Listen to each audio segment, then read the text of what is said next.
Welcome again. So this is Brother Calvin Williams, and we have been dealing with a particular topic series on tithes.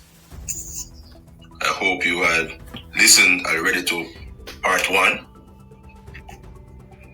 but we are going now to part 2.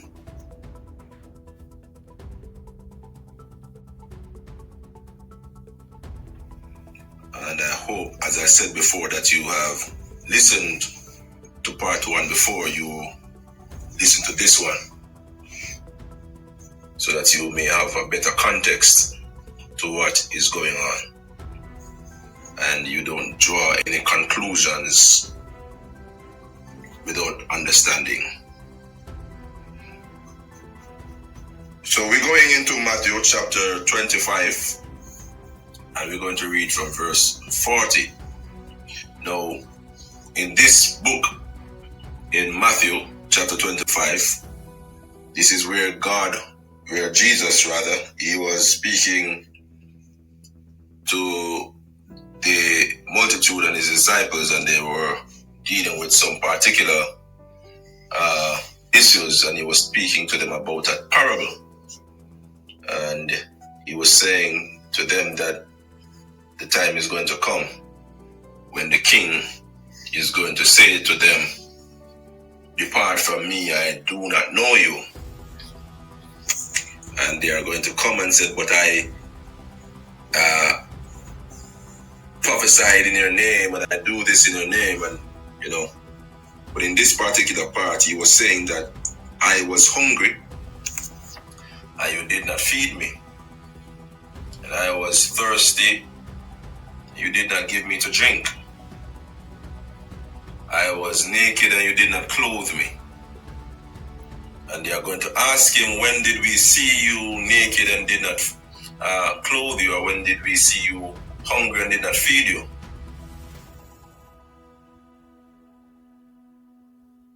And he's going to say to them, "The least you do to one of these who believe in my name, you do it as unto me."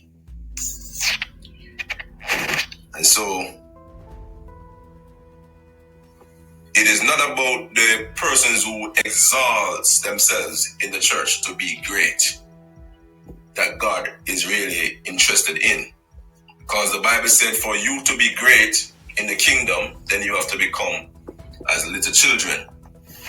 And him who makes himself to be least here on earth is him that is going to be great in the kingdom. And so God looks after his least of saints. And the ones that we look down on are the ones that God really cares about. And so, for more context and better understanding, we are going to take a look at where we are and who were to benefit from tithes, because tithes were very important in those days under the law. It was the Levites, because they didn't get any inheritance, that were supposed to benefit from the tithes. And not only the Levites, but also the widows. And widows are persons, women who have been married and their husbands are dead. And so they are now left alone as a woman who have no companion, but had one. And the husband was the provider of the house. Therefore, because he's now gone, she now has no income to take care of herself. And so it was the responsibilities of the priests to see to it that they were taken care of. And so they were ones that were supposed to be taken care of. The orphans or fatherless, those who their fathers have been dead. Chances are the widow's children. And so they were also to be taken care of, because they are now not of age, can go out to work for their mother or the rest of the children that the mother has. Now, the Bible speaks later on about the widows, I think it's in Timothy chapter 5, that if a man can't provide for his home, then he is worse than an infidel. Now, we take that word out of context, but if you read the context of the scripture, it was talking about widows at the time. And therefore, this particular scripture was speaking not to the husband, but it was talking to the young men or the sons of the widows who have now reached of age and should be in a position to take care of their family. And so the widows, the orphans, and the poor, because there are a lot of people within the church that are poor, can't even find money to pay their rents, living in rented house and can't pay their rents. Some can't find food to eat. Some can't send their children to school. So these are the people who were to benefit from tithes. In addition to that, the foreigners that would come, they would also benefit. Just like when you have your home and you would cook enough food. I don't know if people still doing these things, but this is what used to happen back in the days when women used to cook enough food that if a passerby comes, then there would be enough food that they could say, you want some food? I will just finish cooking, and you can share for that person. Somebody just visit you out randomly without even saying that I was coming. And so enough food will be there for them also. So these were the people who were to benefit from tithes. And you can find this in the book of Deuteronomy chapter 14 from verse 22 to 29. Also Deuteronomy chapter 26 from 12 to 13. And the book of Numbers chapter 18 from 21 to 24. And it is written clearly without any needs for anybody to try to interpret it, because it's self-explanatory. Now the priests were also told that they should not search whether the tithes were good or bad, and neither should they change it. So if they find a tithe that was given to them that was not as good to their standard, they should not change it to give any. For instance, a goat was given to you as a tithe, but when you check the goat, you see the goat was a bit skinny, and you decide that you're going to change that tithe, that goat, and you're going to replace it with a fatter one because you want to give your best. But that one in particular was the firstborn, and it was within the first 10 that was yours. No, you can't change it because it is not to your standard. God will accept it whether it is bad, whether it looks bad to you, or it is good, because it falls within the parameters that God would have for him to accept. He knows what place that particular goat falls in. And so you will take it and you should not change it. And the Levites, so if you look in the book of Leviticus, you will see that in Leviticus chapter 27, and for specifications, then you will find it in 33 verse. Now, however, the priests, at one point, they stopped obeying God. They started to do their own thing. That is where now they started to teach their own thing, and they started to defile the tables of God by doing what God told them that they should not do. Changing things and teaching otherwise from what God taught. So they stopped obeying God and they started to search and change. And the reasons why they would start to change and search these things was for their own benefits, because I look at this and I saw that this particular goat is skinny. I need something with a lot of meat, so I change it for my own benefit, because I need tithes as well, and I don't want this mager one, so I search it and I find that this one is too mager, so I change it and I took it and give it to somebody else and give, that's what the priests were doing at the time. And they kept the best for themselves while giving the worst to the widows and to the Levites and to the fatherless and to the poor, even the foreigners.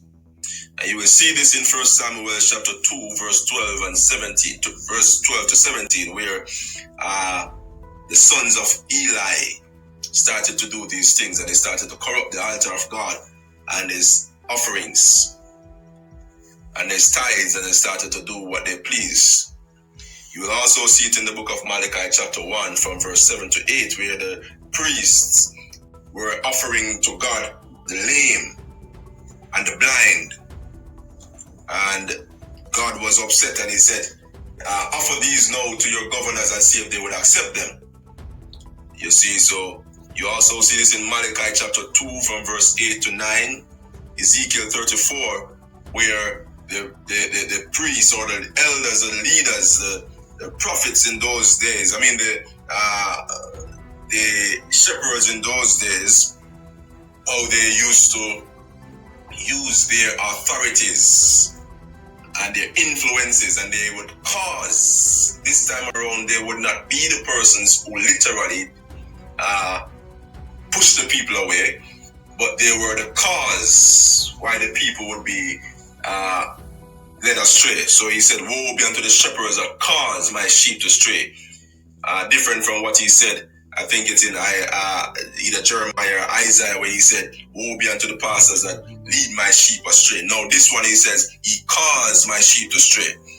And some of the things that he did in this instance is that they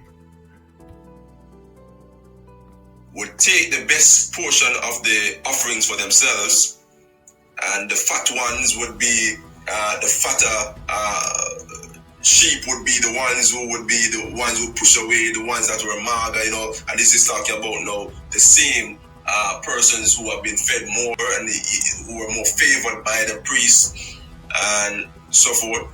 So the priest would favor some, giving them more food than the other sheep, and so it caused the other sheep in the flock to get mager, and the ones that he favors are getting more, and so they were now used because of their favoritisms to push away others who didn't have enough food, and they would eat the better portion for themselves. And so they would also be at a point now where they started to drink a good portion of the water. And then when they were finished and they didn't want any more, then they would foul the rest of the water with their feet. Like we would drink, and they would wash our hands in the water, and they would give the rest, the dirty water, to the rest of the sheep. So God said, I'm going to judge you because of this, and I'm going to remove you as my shepherd, and I'm going to replace you.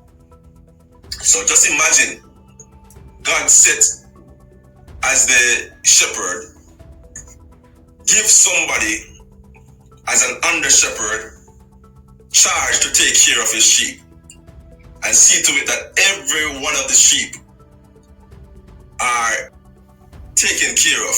When he comes, he sees that some of them are not taken care of, and some of them are fat, some are skinny, and all of those things. Some get blinded, some get trampled on, so they become crippled and all these things.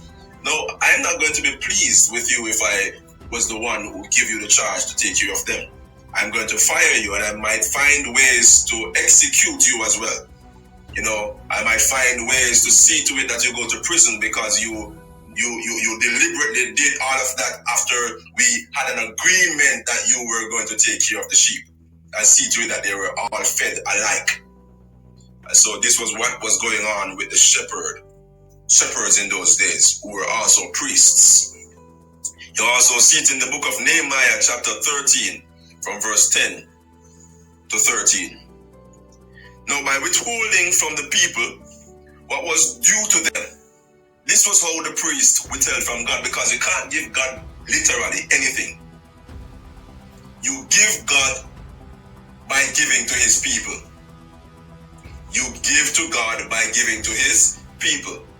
So when they withheld from the people what they did was that they were withholding from God. So if God said, feed the widows, and the widows are mine, and they were the least of my people in your sight, then you are doing it also unto God. That's the same thing that was said in the book of Matthew chapter 25 from verse 40. So when you withhold from the widows, you are withholding from God. When you're robbing them of their portion that they should receive, then you are robbing God. When you are robbing the poor, when you are robbing the fatherless, and even the strangers, then you are robbing God.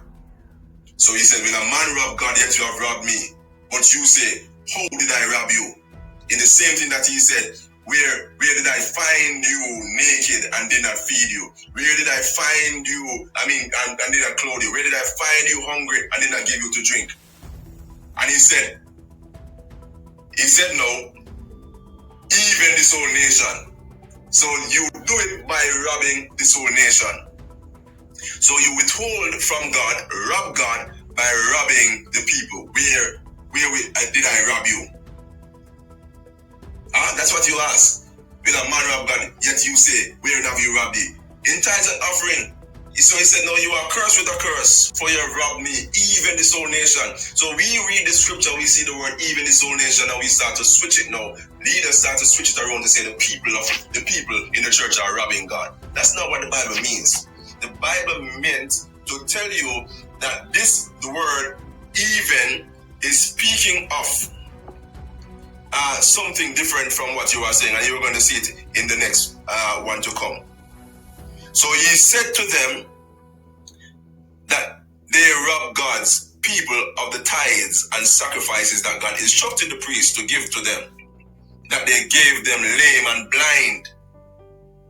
So they gave God people blemished or imperfected parts of the sacrifices or tithes that were supposed to be distributed.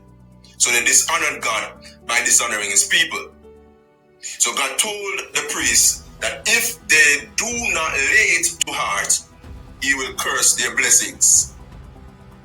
He also said that I have already cursed it, which means that this is what he was saying, and this what I just quoted a while ago was from Malachi chapter 2, verse 2.